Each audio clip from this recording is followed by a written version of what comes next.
So on the previous live broadcast that I just did seconds ago, I promised that I will deal with the part of how Nelson Chamisa can actually be in a position to lead Zimbabwe, how he can play around the current political status quo to emerge as the leader of Zimbabwe, especially taking into consideration the political dynamics or political matrix in Zimbabwe. Zimbabwe is a unique country.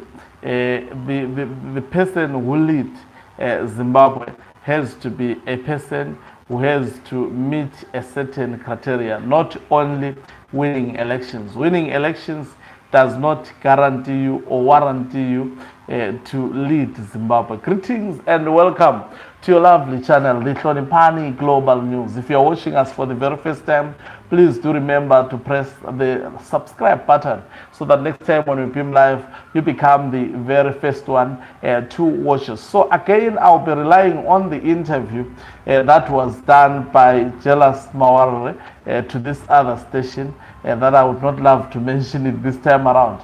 So now, one thing that Jealous Mawarire exposed is that Nelson Chamisa in 2018, he won elections, not through a small margin, but he won elections with almost close to 70%. Mnangagwa only got 32% of the votes in 2018.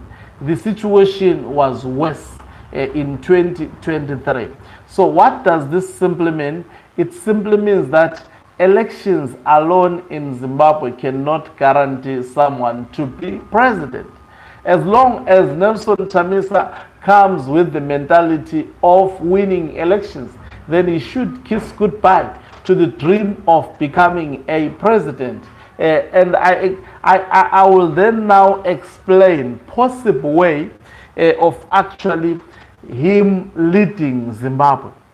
Now we know that the people who helped Mnangagwa in 2018 when he lost to Nelson Chamisa, and the international media was here, all observers were in Zimbabwe, it was none other than the military generals who allowed him to actually take over after the coup in 2017.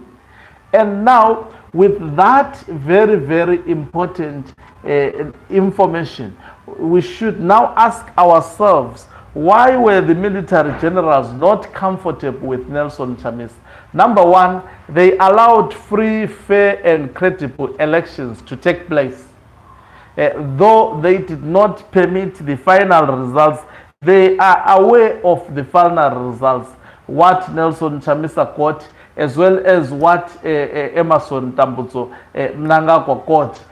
But still, they did not permit Nelson Chamisa to eventually become the state president. So in simple terms, how then do we answer this question? How then Nelson Chamisa should navigate under these circumstances, especially if he doesn't have a strategy to fight against the Zimbabwe Defense Forces, because that is the only institution that is standing on the way of him as an opposition leader to actually take over the presidency. So how does he maneuver if he doesn't have the strategy of fighting?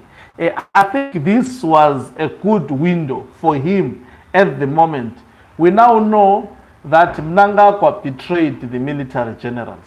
The military generals are aware that Mnangagwa came after them after they gave him a grace period of 5 years to lead Zimbabwe, whilst a better leader than Emmerson Mnangagwa. So you see the statement that Mnangagwa is unpresidential, Mnangagwa is anti-people, people don't like him. It is the truth now. All these details are out in the public domain. So at this moment, war veterans are tired of Emmerson Mnangagwa. They don't want him. And when you speak about war veterans, you speak about the Zimbabwe Defense Forces. in Zimbabwe. At the moment, there is no good relations between Mnangagwa war veterans as well as also the Zimbabwe Defense Forces. Mnangagwa is trying to control these institutions, but it is quite clear that he has failed, and there is high probability he may also fail. So, why? And at this moment, I call it a window for Mnangagwa, for Nelson Chamisa to actually try this. Now, at the moment, the military needs and the war veterans, if ever they are to take power from Emmerson Tambutso Mnangagwa, they need Nelson Chamisa to gain public endorsement.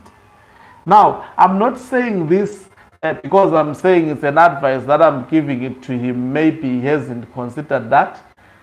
There is high probability Nelson Chamisa may have entered already these engagements and concluded them, and maybe he is already part of the plan. There is also high probability from a speculative point of view, but if he hasn't taken that route, maybe that's why we saw him coming back politically at this crucial moment.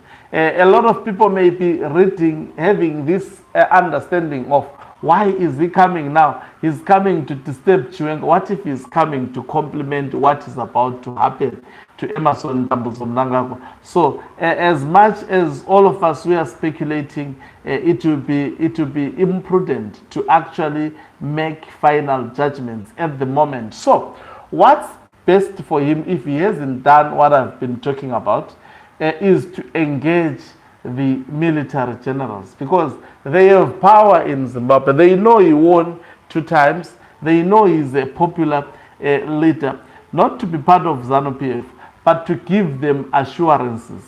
I know they want what's best for Zimbabwe, to actually understand their concerns and say, why don't you want, because military generals, they definitely removed Robert Gabriel Mugabe because they realized that dictatorship does not work. The disadvantages of actual dictatorship also strategically put them at a disadvantage. They were not enjoying. Life was unbearable for them. They understand the consequences of that as much as they were also the beneficiaries of the regime, but they might have not benefited to the extent if the economy and Zimbabwe was running in a normal way. But now, this window, if there is a strategic opposition politician, for example, I would like to believe Nelson Chamisa can be one. This is the time to engage them. What are your fears if I take over power? What are your fears if there is a democratic election and I happen to win? They explain the fears and they make assurances for them. Even if it means documenting them down and signing them as a sign that he will stick to them, go to such an extent. Now they have been betrayed not only once, but twice, this time around by Emmerson Tambutso Mnangagwa. It was not just a betrayal, it was a betrayal that costed the lives of some of these military generals. They are wounded at the moment. They need the opposition. Maybe that is why we saw Blessed Keza calling all the members of the opposition to join the struggle to remove Emmerson Tambutso Mnangagwa. In my view, it's a window just for the opposition to wake up from the reality of the political situation in Zimbabwe. The other way around, if he is avoiding that, expecting to be a president, he has created a political movement at the moment. If he has the capacity to do what the liberation movements did and dismantle, uproot the regime, including its institutions, that is the other route. If he has that particular power and capacity, then he can as well as use that route. It will be costly indeed, but it is the viable route under the circumstances in Zimbabwe. Here we give you pure analysis. We don't dodge around, no matter how hard they may be and risky they may be. Thank you very much for watching us. If you are watching us for the very first time, please do remember to press the red or black subscribe button so that next time when we beam live, you become the very first one to watch us. You can financially support this channel by pressing the join button and be part of our members who are the heartbeat of this channel. You can equally do so by pressing the thanks button and send us stars. Okay, Umtabane is signing off. Let me love and leave you. Let's connect on the other side of the